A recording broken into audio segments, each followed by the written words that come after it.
प्रभुपदा जय प्रभुपदा प्रभुपाद प्रभुपाद प्रभुपाद जय जय प्रभुपाद।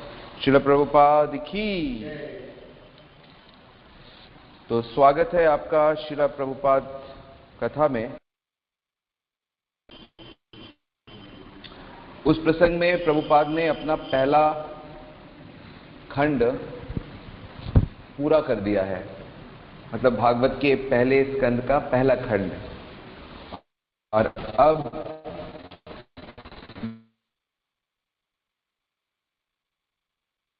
दूसरे खंड के प्रकाशन के लिए उन्हें धन संग्रह करना था।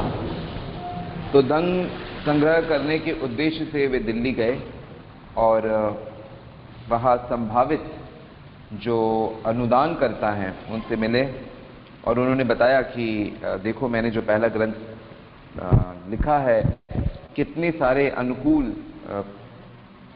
पत्र मुझे प्राप्त हुए हैं।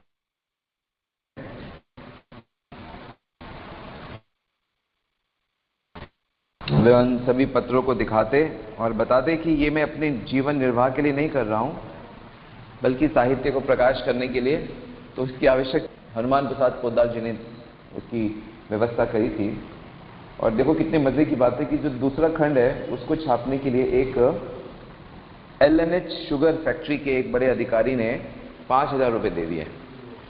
तो ये भगवान की सुंदर व्यवस्था थी और प्रभुपाद जी ने उसको लेकर अपना दूसरा खंड को प्रिंट होने के लिए दे दिया।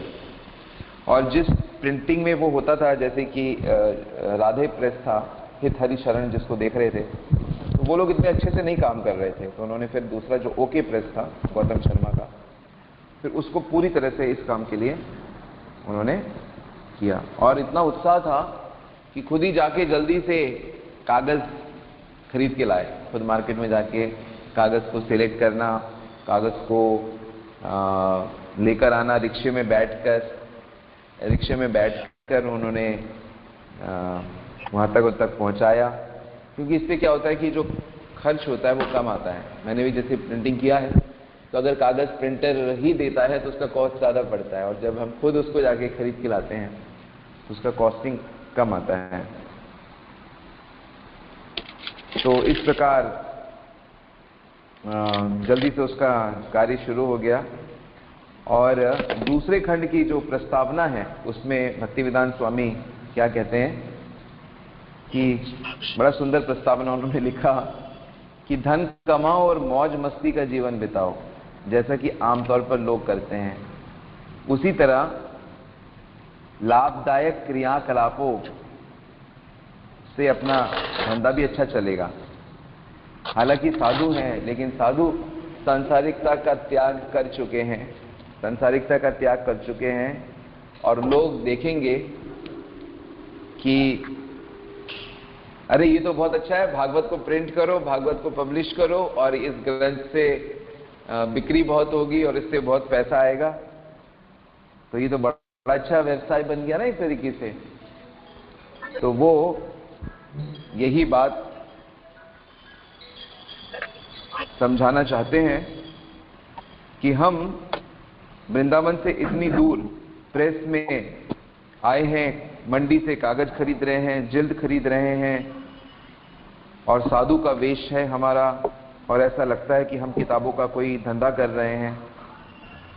तो अगर कोई किताबों को प्रिंट करने वाला व्यक्ति है वो इस प्रकार से सोच सकता है, लेकिन वास्तविकता ऐसी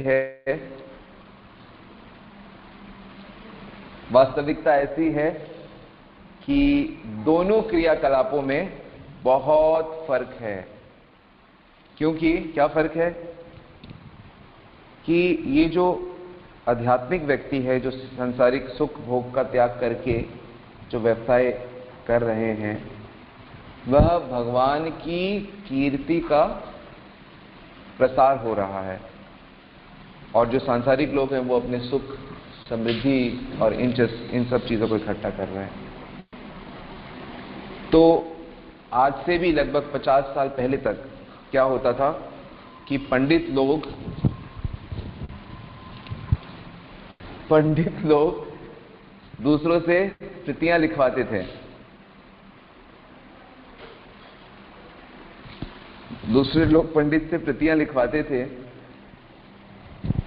ग्रंथों की, और फिर उन ग्रंथों का वितरण करते थे। लेकिन अब जब इतना प्रगति हो गया है तो हमारी इच्छा है कि भागवत का प्रकाशन हो, और हम तो चाहते हैं कि ये भागवत है यह निःशुल्क लोगों में वितरित हो। इसके लिए एक बहुत बड़े इंडस्ट्रियलिस्ट से प्रभुपाद मिले थे, कईयों से मिले थे, और उनसे रिक्वेस्ट किया कि आप ये भागवत को छपाइए और हम प्रतिष्ठित व्यक्तियों को, लोगों को, समाज में इसका निःशुल्क वितरण करेंगे। लेकिन दुर्भाग्य से कोई भी नहीं मिला, कोई भी ऐसा व्यक्ति नहीं मिला जो इन ग्रंथों का निःशुल्क प्रकार से वितरण कर सके। शिक्षा मंत्रालय में, शिक्षा संस्थाओं में पुस्तकों की कुछ प्रतियां वितरित हुई और प्रभुपाद ने उनको धन्यवाद दिया और सबके सामने अपनी ये बात रखी कि समस्या ये है कि हमारे लिए कुछ धन आवश्यक है जिससे हम ये महान परियोजना को पूर्ण कर सकें। बिक्री से जो पैसा आता है उसे हम कार्य को आगे बढ़ाने में लगाते हैं, ना कि अपने सुख चैन में। लाभदायक कार्यों में और हमारे कार्यों में यही सबसे बड़ा अंतर है। इस कार्य के लिए हमें एक व्यवसायी की तरह हर एक संबंधित व्यक्ति के पास जाना पड़ता है। व्यवसायी बनने में कोई हानि नहीं है यदि ये कार्य भगवान के लिए किया जाए। तो ये बहुत बड़ी सीख है जो प्रभुपाद हमें बता रहे हैं। ये कोई साधारण सीख नहीं है। अब जितने भी प्रकार की आध्यात्मिकता इस समय समाज में चल रही है, आप वहां पे देखेंगे कि साधु लोग कहते नहीं, हमें धन से कोई मतलब नहीं है, हमें जन से कोई, समझ रहे हैं, एकदम ऐसे वैराग्य की बात करते हैं।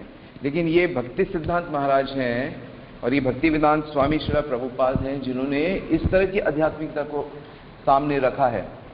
उन्होंने कहा कि यदि भगवान के लिए किया जाता है तो व्यवसाय भी ठीक है, जैसे कि अर्जुन और हनुमान जैसे हिंसक योद्धा बनने में भी कोई हानि नहीं है यदि वो हिंसा कार्य परम भगवान की इच्छा पूर्ति के लिए किया जाए।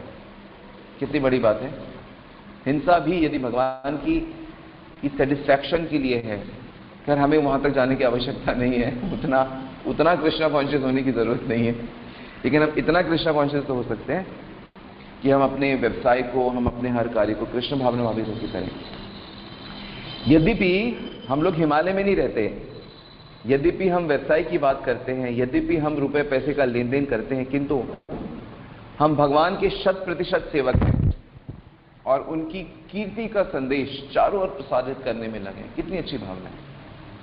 अगर हम लोग भी इस तरह ठान ले कि कृष्ण की कीर्ति फैलनी चाहिए, किसी भी माध्यम से हो, चाहे वो नाटक के माध्यम से हो, चाहे वो गीत के माध्यम से हो, चाहे वो मंदिर के माध्यम से हो, चाहे वो कथा के माध्यम से हो, चाहे वो चित्रकारी के माध्यम से हो, चाहे वो हमारे व्यक्तित्व के माध्यम से हो, चाहे हमारे एक लीडर होने के माध्यम से हो, किसी भी प्रकार से भगवान की कीर्ति फैलनी चाहिए। पूछा था चैतन्य महाप्रभु ने किससे? रामानंद राय से, बताओ तो सबसे बड़ी कीर्ति क्या है, सबसे बड़ा यश क्या है? तब रामानंद राय ने क्या बोला? कृष्ण भक्त होकर अगर आपको लोग जानते हैं कि कमिश्नरी में काम करते थे, अरे ये तो भगवान कृष्ण के भक्त हो गए, ये सबसे बड़ी कीर्ति है। अरे फौज में काम करते थे, अब तो अपना हरे कृष्ण हरे राम हो गए। अरे NHPC में काम करते थे इंजीनियर साहब, पत्नी समेत दौड़ रहे हैं। ये कीर्ति जो है ये सबसे बड़ी कीर्ति, सबसे बड़ा यश है कि भगवान के साथ, भगवान के भक्त रूप से आपको जाना जाए। तो इसमें कोई हानि नहीं है अगर व्यवसाय भी श्री कृष्ण के लिए किया जाता है। इसलिए हम निश्चित ही माया के अजय, माया को जीता नहीं जा सकता अन्यथा, अजय स्पीड ब्रेकर जैसे माया स्पीड ब्रेकर का काम करती है, उसको पार कर जाएंगे प्रभुपाद जी कहते हैं, और भगवान के दिव्य देदीप्यमान लोक में पहुंच जाएंगे और पूर्ण आनंद और ज्ञान में भगवान के आमने सामने दिव्य सेवा में लगेंगे। इस वस्तु स्थिति के संबंध में हमें पूरा विश्वास है कि हम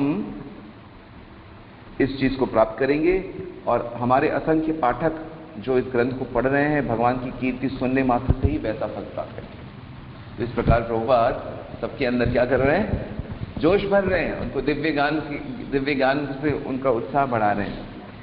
तो जो दूसरा जो खंड है वो छपकर आ गया और एक बुक विक्रेता मिले जिनका नाम मनोहर लाल जैन था दिल्ली में। तो उन्होंने प्रभुपाद की भागवतम बहुत बेची, एक साल में 150-200 भागवतम बेच दी, सेट नहीं, प्रथम खंड।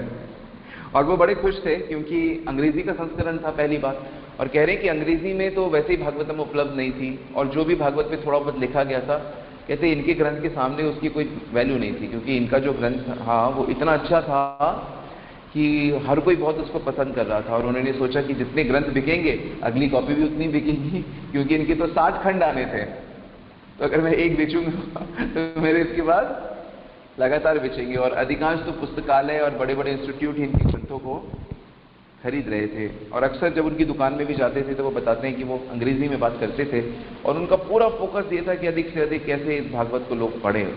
और कहते हैं कि वो बेसिकली विदेशियों के लिए लिख रहे थे, वो अक्सर ये बात कहते थे। मैं चाहता हूँ कि जो अमेरिकन, यूरोपियन और अंग्रेज है ये मेरे ग्रंथों को पढ़ें। तो ये तभी से उनके आपको हम जानते हैं। और एक बड़ी अच्छी बात ये हुई कि जो भारत के उपराष्ट्रपति थे, हालांकि मुसलमान थे, डॉक्टर जाकिर हुसैन, तो उनसे मिलने का इनको मौका मिला प्रभुपाद जी को, और वो उनसे मिले भी और उन्होंने क्या कहते हैं, उनको पत्र भी लिखा था, पहले उनकी बुक को अप्रिशिएट किया था क्योंकि उन्होंने प्रभुपाद की जो पहला खंड था उसको पढ़ा था डॉक्टर जाकिर हुसैन ने और कहा मुझे बहुत अच्छा लगा। फिर जब मीटिंग हुई तो वो यही बात जानना चाहते थे कि आप हमें ये समझाइए कि इस भागवतम को पढ़ने से समाज के लोगों का हित कैसे होगा।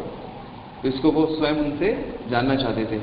तो प्रभुपाद ने उनको एक्सप्लेन करना शुरू किया, लेकिन क्योंकि उनका शेड्यूल बहुत बिजी होता है, वो बहुत कम समय टाइम देते हैं, इसलिए वो समय टाइम नहीं दे पाए और वो दूसरे कार्य में बिजी हो गए। इसलिए प्रभुपाद ने बाद में उनको बहुत बड़ा लेटर लिखा और उसमें पूरी तरह से एक्सप्लेन किया।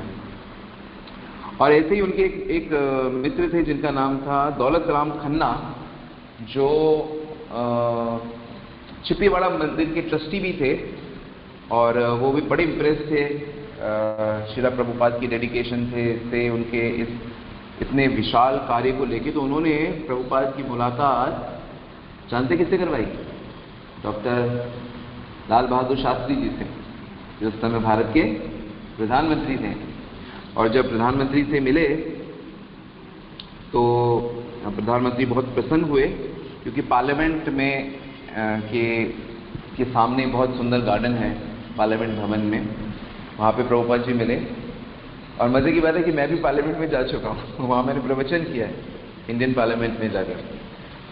कई मिनिस्टर्स बैठे थे, उस दिन कई यूनिवर्सिटीज़ के चांसलर आए हुए थे, दिल्ली यूनिवर्सिटी, ओस्मानिया यूनिवर्सिटी और क्या इंदिरा गांधी यूनिवर्सिटी, कई यूनिवर्सिटी वाइस चांसलर मुझे सुन रहे थे। और मुझे मुश्किल से कृष्ण भक्ति में आए हुए 1.5 साल हुआ था और सबने मेरी पीठ थपथपाई, सबने आकर बहुत सुंदर आपने हमें बात कही। मैं उनको यूनिवर्सिटी स्टूडेंट्स को कृष्ण भक्ति का क्या लाभ मिलेगा इस पर प्रवचन था मेरा। तो प्रभुपाद मेरे को बड़ा याद आ गया वो दिन। तो प्रभुपाद भी वो तो सीधा प्रधानमंत्री से मिले और प्रधानमंत्री ने उनकी भागवत ली और उनको भेंट करी। और फिर बाद में प्रधानमंत्री ने उनको पत्र लिखा और उसमें लिखा, प्रिय स्वामी जी, आपके पत्र के लिए धन्यवाद। मैं सचमुच बहुत आभारी हूँ कि आपने श्रीमद् भागवत की मुझे प्रति भेंट करी है। मैं मानता हूँ कि आपका बहुमूल्य कार्य, बहुत ही बहुमूल्य कार्य कर रहे हैं। ये बहुत अच्छा होगा कि सरकारी संस्थाएं, पुस्तकालय इस पुस्तक को खरीदे। फिर उन्होंने 50 सेट का उनको ऑर्डर दिया कि आप अभी दे दीजिए जो भी है, बाद में जब आएगा तो आप उसको हमें दीजिएगा। तो इस प्रकार से दूसरा जो स्कंद है, दूसरा जो खंड है पहले स्कंद का, तो उसको भी काफ़ी अच्छा रिसेप्शन मिला। फिर प्रभुपाद आगे बढ़े और तीसरा जो खंड है उसको लिखने के लिए प्रयास करने लगे। तो समय हुआ है तो हम लोग अब यहीं रुकेंगे। श्रीमद् भागवतम की जय, श्रील प्रभुपाद की जय। तो किसी का कोई प्रश्न है तो आप पूछ सकते हैं।